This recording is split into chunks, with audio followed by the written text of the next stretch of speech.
श्री गणेशाय नमः। अतुलित बल धामम हेम शैलाभ देहम धनुजन कशानम ज्ञानीनाम अग्रगण्यम सकल गुण निधानम वानराणाम अधीशम रघुपति प्रिय भक्तम वात जातम नमामि। सौ दर्शक मित्रों सुप्रभात, जय श्री गणेश। હવે મિત્રો જોઈએ દિન વિશેષ। મંગળ એટલે આમ સામાન્ય રીતે એમ કહેવાય છે કે મંગલકારી મંગલ એ સૂર્ય શૌર્યમની દુર્ચ પદવી ક્ષણ મંગલમ મંગલ મંગલે મંગલકારી વાર કહેવામાં આવે છે।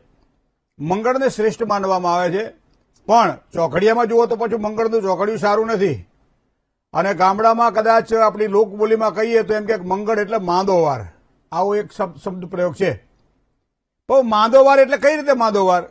તો સામાન્ય રીતે એમ કહેવાય છે કે મંગળવાર એ આમ ભગવાન ભૂમિપુત્ર જેને કહી શકાય એવા ભગવાનના 12 નામનો જે વિચાર કરીએ, મંગલો ભૂમિપુત્રશ્ચ અરુણહર્તા ધનપ્રદ સ્થિરાસનો મહાકાય સર્વ કાર્યાવરોધક, કાર્યમાં અવરોધ પણ આપે છે અને છતાંય એ પોતે દેવાનો નાશ પણ કરે છે।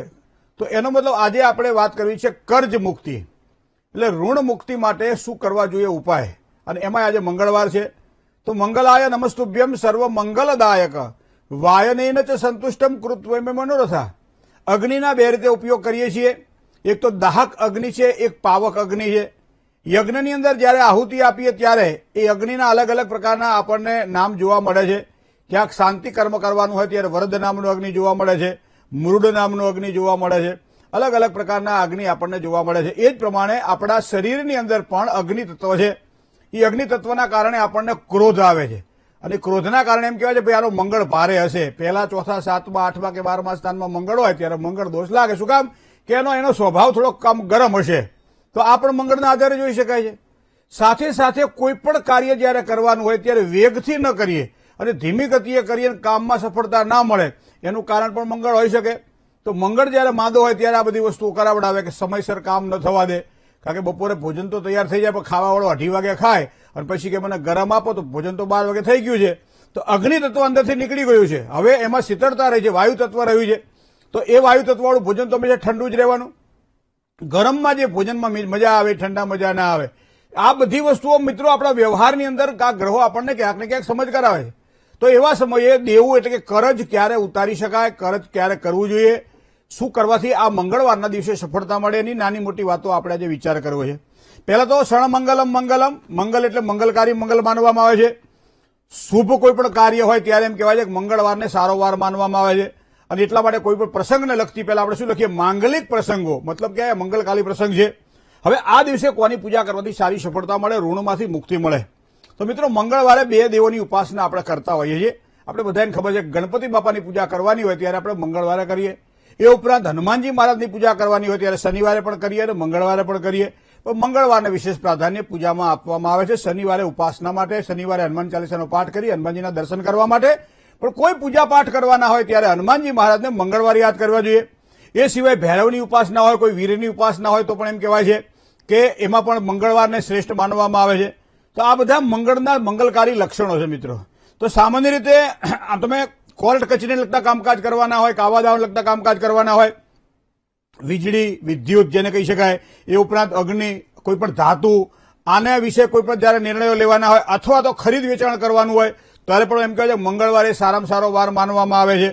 કોઈ પણ દેવું ચૂકવવાનું હોય ત્યારે મંગળવારના દિવસે હું તમને કહું, કોકને 100 રૂપિયા આપવાના હોય ને તો ભલે આપણે 2 જ રૂપિયા આપીએ, પણ મંગળવારના દિવસે તમે ચાલુ કરી દો એને આપવાનું, કારણ કે મંગળવારે તમે દેવું ચૂકવવાનું ચાલુ કરશો એટલે ધીમે ધીમે આપણે કે પાણી ટીપે ટીપે સરોવર ભરાય એમ થોડું વધતા જાય, એમ વધતું જાય, પણ જયારે દેવું થાય ત્યારે ક્યારે વધી જાય ખબર પડતી નથી। પણ મંગળવારના દિવસે એમ કે તમે દેવું જેટલું ઝડપથી ઉતારો એટલી તમને સારી સફળતાની પ્રાપ્તિ થાય, ઝડપથી તમારું દેવું ઉતરે। બીજું કે વરિયાળીની વાત હોય, ચાહે મસૂરની વાત હોય, ચાહે તલની વાત હોય, ચાહે ગોળની વાત હોય, આ 4 વસ્તુમાંથી કોઈ પણ વસ્તુ જો તમારે દેવું વધી જતું હોય ત્યારે મંગળવારે તલનું દાન આપી શકાય, ગોળનું દાન આપી શકાય, મસૂરનું દાન આપી શકાય અથવા તો વરિયાળીનું દાન આપી શકાય। જો આ પ્રમાણે યથાશક્તિ તમે દાન આપો તો પણ એમ કહેવાય છે કે એમાં હનુમાનજી મહારાજના આશીર્વાદ આપણને પ્રાપ્ત થાય, જેના કારણે આપણું કરજ ઓછું થાય। તમે જ્યારે રોટલી બનાવતા હોય ને ત્યારે સામાન્ય રીતે પહેલા આપણે તાવડી કે મૂકતા હોઈએ છીએ, લોઢી મૂકતા હોઈએ છીએ અને પછી સીધી આપણે રોટલી વણી સીધી ઉપર નાખતા હોઈએ। ખાસ કરી મંગળવારે બહેનોએ આ વસ્તુ યાદ રાખવાની, તમારા ઘરમાં પૈસો બચાવવો છે, તમારા ઘરમાં બરકત રહેવી, તમારે વ્યવસ્થા કરવી છે, ઘરમાં પૈસો ગમે એટલો આવે છતાં જતો રહે છે, તો આવા સમયે જ્યારે તમે લોઢી અથવા તો તાવડી તમે જ્યારે મૂકો છો ચૂલા ઉપર ગેસ ઉપર ત્યારે તમે એમાં થોડુંક પાણી લો અને પાણીનો થોડો છંટકાવ તમે એના પર કરો, છમકારો જેને કહીએ આપણે, બરાબર, અને પછી તમે રોટલી અહીંયા શેકો તો એની સારી સફળતાની પ્રાપ્તિ થાય. અગ્નિને જળ દ્વારા તૃપ્ત કરવામાં આવે તો અગ્નિ ઠંડો ના હોય પણ અગ્નિ હંમેશા સારા પરિણામ આપે છે. તો આ અગ્નિના એક બળની આપણે વાત સમજી શકીએ છીએ. બીજી વસ્તુ તમને કહું, ઘરની અંદર માનો કે તમારા કોઈ ફોઈ છે અથવા કોઈ બહેન છે, તો બહેનને પરણાવેલી દીકરી હોય, બહેન હોય, એને તમે લાલ વસ્ત્ર જો દાનમાં આપવામાં આવે, તમારાથી વડીલ એટલે કે તમારા પપ્પાના બહેન એટલે કે ફોઈ હોય તો પણ એને લાલ વસ્તુ દાનમાં આપવામાં આવે. ખાસ કરી વસ્ત્રનું દાન માનવામાં આવે. વસ્ત્રમાં જો તમે લાલ દાન આપો તો પણ એમ કે તમારા ઋણમાંથી તમને મુક્તિ મળે, દેવામાંથી કરજમાંથી આપણને શાંતિની પ્રાપ્તિ થાય.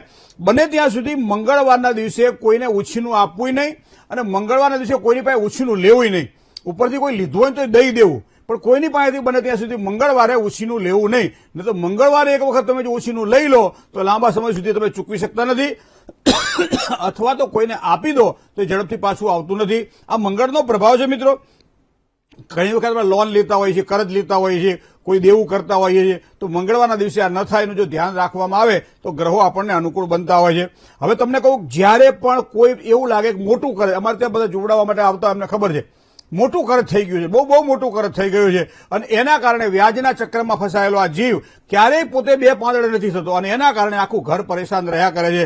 મોટું ઋણ થઈ ગયું છે. ગજા ઉપરાંત જેને કે પછેડી હોય એટલી હોડ તાણવી જોઈએ, પણ પછેડી હોય એના કરતાં ડબલ હોડ તાણી છે અને એના કારણે પગ બહાર રહે પછી ઠંડી લાગે એવી આ પીડા જે છે એ વધારે ઋણ થઈ જાય ત્યારે થાય છે. પણ આપણા શાસ્ત્ર એમ કહે છે કે જો શ્રદ્ધા હોય, તમારી ભાવના હોય, તમારી નિષ્ઠા હોય, ઈશ્વર પ્રત્યેની તમારી ભક્તિ અતૂટ હોય તો એમ કહેવાય છે કંઈક રસ્તો સારો મળે. ભગવાન કોઈ દાડો કોઈને હાથ ના આપે પણ સારો રસ્તો મળે અને સારો રસ્તો જ્યારે મળે ત્યારે કાર્ય તમારું સફળ બને. તો ખાસ કરી આજે મારે તમને કહેવું છે કે જ્યારે આવા કોઈ ઋણ જ્યારે વધી જતા હોય, દેવું વધી ગયું હોય, બેંકનું કર્જ વધી ગયું હોય, કોઈની પાસે પૈસા ઉછીના લીધા હોય, દઈ શકાતા ના હોય, વ્યાજ ચૂકવી શકાતા ના હોય, અથવા તો કોઈ પણ પ્રોપર્ટી ખરીદી હોય અને વેચવી હોય, કોઈ બીજાને પૈસા આપવાના હોય, ન કરી શકતા હોય, બ્લોક થઈ જાય પૈસા આપણા, તો આ બધી બાબતોની અંદર કદાચ મને લાગે છે કદાચ કોઈ ઉજળું તત્વ જેને કહી શકાય, જેને પંચાયત અને દેવતાઓની અંદર તો આપણે ગણપતિ શિવજય ભાસ્કરંબમાં ગણપતિની પૂજા કરતા હોઈએ છીએ, પણ હનુમાનજીની ઉપાસના પણ જે વ્યક્તિ દેવું ઉતારવા માટે કરે છે તો એને સારી સફળતાની પ્રાપ્તિ થાય છે. તો કરજ ઉતારવા માટે હનુમાનજીની આરાધના, હનુમાનજીની ઉપાસના વ્યવસ્થિત રીતે જો કરવામાં આવે તો આપણને સારી સફળતાની પ્રાપ્તિ થાય. મને લાગે છે એટલા માટે જ કદાચ આપણે સંકટ મોચન કહીએ છીએ હનુમાનજી મહારાજને.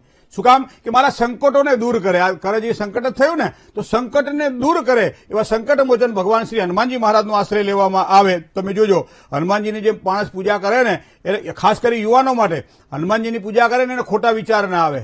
આ હનુમાનજી મહારાજનો આશ્રય લે એને આ સફળતા પ્રાપ્ત થાય અને કોઈ દાડો ખોટા વિચાર ના આવે જે હનુમાનજીનો આશ્રય લે એને. બીજું, હંમેશા શત્રુ બાધામાંથી એને મુક્તિ મળે. કોઈ પણ એનો શત્રુ બને જ નહીં અને શત્રુ કદાચ કોઈ સામેનો વ્યક્તિ એની પોતાની આવડતના કારણે બન્યો હોય પણ એને બાધામાં એને કઈ નિષ્ફળતા કહેવાય કે તકલીફ ના કરાવડાવે. શત્રુ બાધામાંથી હંમેશા હનુમાનજી મહારાજ આપણને ઉગારતા હોય છે. અને ત્રીજું, કોઈ પણ પ્રકારના ઘરની અંદર કોઈ જટિલ રોગ થઈ ગયા હોય તો રોગમાંથી મુક્ત થવા માટે હનુમાનજી મહારાજનો આશ્રય લે તો એના રોગમાંથી મુક્ત થાય છે.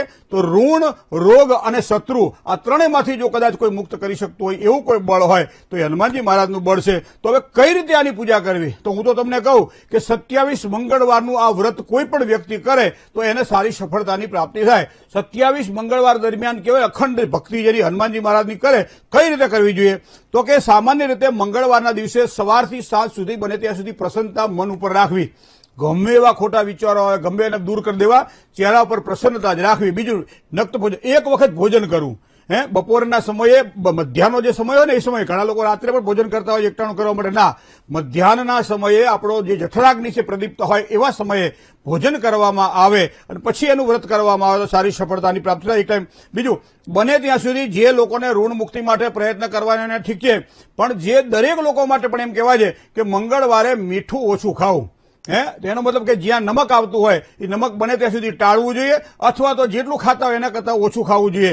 એનાથી પણ ઘણી રાહત અને ઘણી સફળતાની પ્રાપ્તિ થાય. તો શું ખાવું જોઈએ? તો મીઠી વસ્તુઓ ખાવી જોઈએ અથવા મીઠી વસ્તુઓનું દાન કરવું જોઈએ. ગળી વસ્તુ જેને આપણે કહી શકીએ તો ગળી વસ્તુઓનું દાન કરીએ તો આપણને સફળતા મળે. ખાસ કરી જે મંગળવાર કરતા હોય એના માટે વિશેષ ધ્યાનમાં રાખવાનું હોય છે. આ બીજું તમને કહું, હનુમત સ્તોત્રની અંદર અલગ અલગ પ્રકારના સ્તોત્ર છે. હવે તમારે ઋણ મુક્ત થવું છે તો સામાન્ય રીતે તમારી પાસે ચોખા એક વાટકીમાં તમે લેવાના હોય, એ ચોખાને તમે કંકુવાળા કરો હનુમાનજી મહારાજની પ્રતિમા હોય, હનુમાનજી મહારાજનો ફોટો હોય, હનુમાનજી મહારાજની મૂર્તિ હોય અથવા ન હોય તો ઘરમાં એક તમે સ્થાપિત કરો અને હનુમાનજી મહારાજની જે મૂર્તિ પ્રતિષ્ઠિત કરેલી હોય દર મંગળવારે તમે એની પૂજા કરો. પછી ભગવાન શ્રી હનુમાનજીના જે પ્રમાણે ભગવાન ગણપતિના 12 નામ છે એ પ્રમાણે હનુમાનજીના 12 નામ છે. જુઓ, ઋણમાંથી મુક્ત થવા માટે કલો ચંડી વિનાયકો. કળિયુગની અંદર એમ કહે છે કે વિનાયક કહેતા ગણપતિ તો સિદ્ધિ અને સફળતા આપે જ છે, પણ હનુમાનજી મહારાજ પણ સારી સફળતા, અષ્ટ સિદ્ધિનો નિધિ કે દાતા, અસબર દીન જાનકી માતા. તો હનુમાનજી મહારાજ પણ સફળતા આપે છે. તો એવા સમયે હનુમાનજી મહારાજના 12 નામ છે. આ 12 નામનું પારાયણ કરતા કરતા ડાબા હાથની અંદર વાટકી ભરેલા ચોખા હોય, જમણા હાથની 2 આંગળી અને અંગૂઠો આ પ્રમાણે ચોખા લેવાના અને હનુમાનજી મહારાજની પ્રતિમા છે એ પ્રતિમા પર ચડાવવાના. તો એ 12 નામ કયા કયા છે? તો એક તો પહેલા આપણે બધાને યાદ છે એવું નામ છે ઓમ હમ હનુમંતે નમઃ. તો આ ઓમ હનુમંતે નમઃ મંત્રનો જાપ કરવો જોઈએ. બીજું નામ છે અંજની સૂત છે તો અંજની સુતાય નમઃ. વાયુપુત્ર છે તો વાયુપુત્રાય નમઃ. બળવાન છે તો મહાબલય નમઃ. ભગવાન રામ એમના ઈષ્ટ છે તો રામ ઈષ્ટય નમઃ. સાથે સાથે એ અર્જુનની સાથે સખા છે, અર્જુનના રથ ઉપર બેઠા છે તો અર્જુનને ફલ્ગુન એવો શબ્દ કયો છે તો ફલ્ગુન સખાય નમઃ. પિંગાક્ષાય નમઃ. એના નેત્રો પિંગળા છે, પિંગાક્ષાય નમઃ. બીજી વસ્તુ અમિત વિક્રમાય નમઃ, ઉદ્દિત કર્મણે નમઃ. આ બધા નામો હનુમાનજી મહારાજના છે અને એના પારાયણ કરવામાં આવે સારી સફળતાની પ્રાપ્તિ થાય. સીતા શોક વિનાશકાય નમઃ. સીતાના શોકનું હરણ કર્યું છે હનુમાનજી મહારાજે તો એના માટે આ શબ્દ પ્રયોગ કરેલો છે. લક્ષ્મણ પ્રાણદાત્રે નમઃ. લક્ષ્મણજી જયારે મૂર્છિત થયા ત્યારે પ્રાણદાતા તરીકે હનુમાનજી મહારાજને આપણે ઓળખીએ છીએ. અને સાથે સાથે દશગ્રીવ એટલે રાવણ, તો દશગ્રીય દર્પહાય નમઃ. એના દર્પનું ખંડન કરવાવાળા આ હનુમાનજી મહારાજ છે. તો આ 12 નામનું પારાયણ કરતા કરતા 12 વખત તમે ચોખા ચડાવો. ત્યારબાદ તમે હનુમાનજી મહારાજની યથાશક્તિ પૂજા કરો, મલિદો ધરાવો, ભગવાનને દીવો ધૂપ કરી આરતી કરો, દક્ષિણા પ્રદક્ષિણા કરી હનુમાનજી મહારાજને પ્રાર્થના કરો કે મને ઋણમાંથી મુક્તિ કરે. ત્યારબાદ આ એક જે નામ છે એની એક માળા કરવામાં આવે. આ બધું પતી ગયું, પૂજા થઈ ગઈ. પછી એક નામની એક માળા મતલબ 108 વખત એક નામનો જાપ કરવામાં આવે અને આ મંગળવારે સવારમાં કરવામાં આવે અથવા સવારમાં કદાચ પૂજા કરીએ તો સાંજના સમય દરમિયાન કરવામાં આવે. તો આ પ્રમાણે જો મિત્રો કરી જુઓ. ઘણો નાનકડો પ્રયોગ છે પણ આ પ્રયોગ એટલો બધો અક્ષીર તમને સાબિત થશે કે તમારા બધા મગજના ટેન્શનો હળવા કરી નાખશે. જય ગણેશ.